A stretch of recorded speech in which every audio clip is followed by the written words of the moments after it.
আগামী 13ই জানুয়ারি থেকে শুরু হচ্ছে দীঘা মোহনা গঙ্গোৎসব 2025 এবং এই মুহূর্তে আমরা পেয়েছি দীঘা মোহনা ফিশার অ্যান্ড ফিশ অ্যাসোসিয়েশনের সম্পাদক শ্যামসুন্দর দাস মহাশয়কে।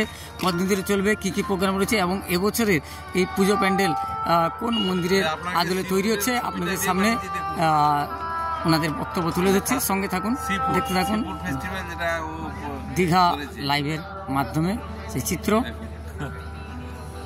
তো এবারে দীঘা মোহনা গঙ্গোৎসব 2025 অনুষ্ঠিত হতে চলেছে, কবে থেকে শুরু হচ্ছে এবং এবারে পুজো প্যান্ডেল কোন মন্দিরের আছে তৈরি হয়েছে সেটা যদি একটু জানান। আমাদের এটা দক্ষিণ ভারতের একটা মন্দিরের আদলে করা হয়েছে, তো আমাদের পরিকল্পনা থেকেই করা হয়েছে। এবারের আমাদের উৎসব শুরু হচ্ছে আগামীকাল 13 তারিখ থেকে। 12 তারিখ থেকেই শুরু হয়ে যাবে, মোটামুটি আনুষ্ঠানিক সূচনা হবে, কিন্তু 13 তারিখ ঘটোত্তোলন হবে।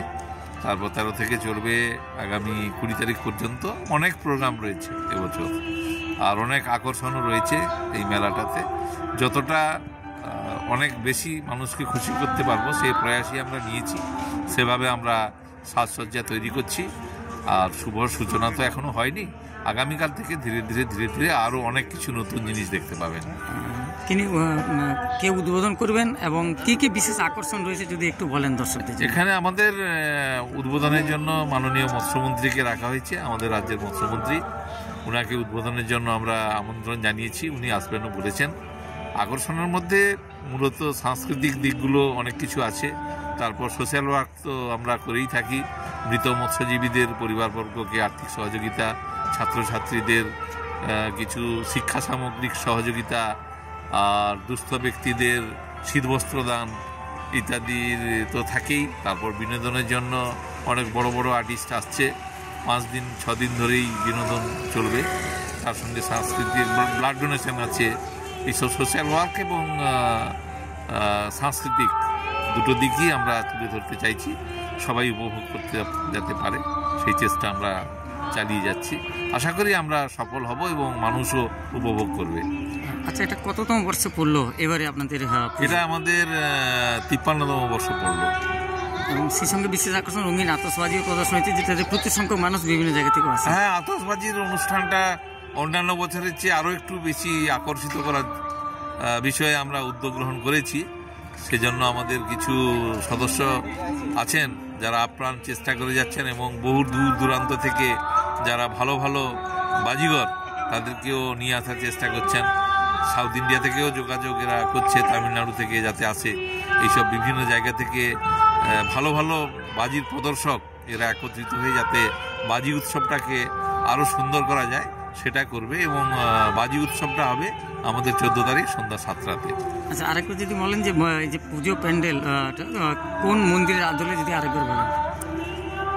এটা আমাদের দক্ষিণ ভারতের একটা এমনি মন্দিরের আদলে করা হয়েছে, তার সঙ্গে আমাদের কিছু চিন্তাভাবনার মিশ্রণ রয়েছে, দুটোকে মিশিয়ে আমরা করেছি।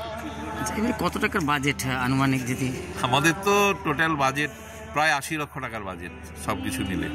সোশ্যাল ওয়ার্কটা আমাদের অনেক বেশি থাকে, অনুষ্ঠান বা বিনোদনের চেয়ে সোশ্যাল ওয়ার্ক অনেক বেশি থাকে। স্যার, আপনার নাম? আমি শ্যামসুন্দর দাস, সম্পাদক, Digha fisherman and fish traders association. আপনার ছিলেন দীঘা ফিশার অ্যান্ড ফিশ অ্যাসোসিয়েশনের সম্পাদক শ্যামসুন্দর দাস মহাশয়ের কাছ থেকে এবছরের পুজো যে দীঘা মোহনা গঙ্গোৎসবের পুজো কদিন ধরে চলবে, কী কী প্রোগ্রাম রয়েছে সেই সংক্রান্ত সব কিছু বক্তব্য আপনার সামনে তুলে ধরলাম। এবারে কেমনভাবে তৈরি হয়েছে এবারের পুজো মণ্ডপ এবং প্রতিমা দর্শন একটু আপনাদের করে নিচ্ছে, আপনার সঙ্গে থাকুন।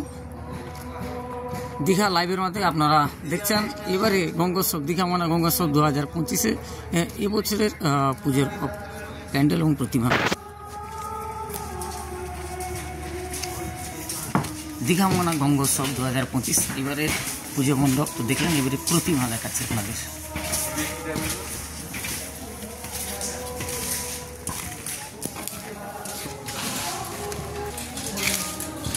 আপনারা দেখছেন দীঘা মোহনা লক্ষ্মী নারায়ণ মূর্তি হচ্ছে গঙ্গা মায়ের শীতলা কালী মাতা মূর্তি দেখাচ্ছে। দেখুন মণ্ডপের ভিতরেও সুন্দর কারুকার্য রয়েছে। দক্ষিণ ভারতে কোনো মন্দিরের আদলে গড়ে তোলা হয়েছে। দীঘা গঙ্গোৎসব 2025 এবছর পূজা মণ্ডপ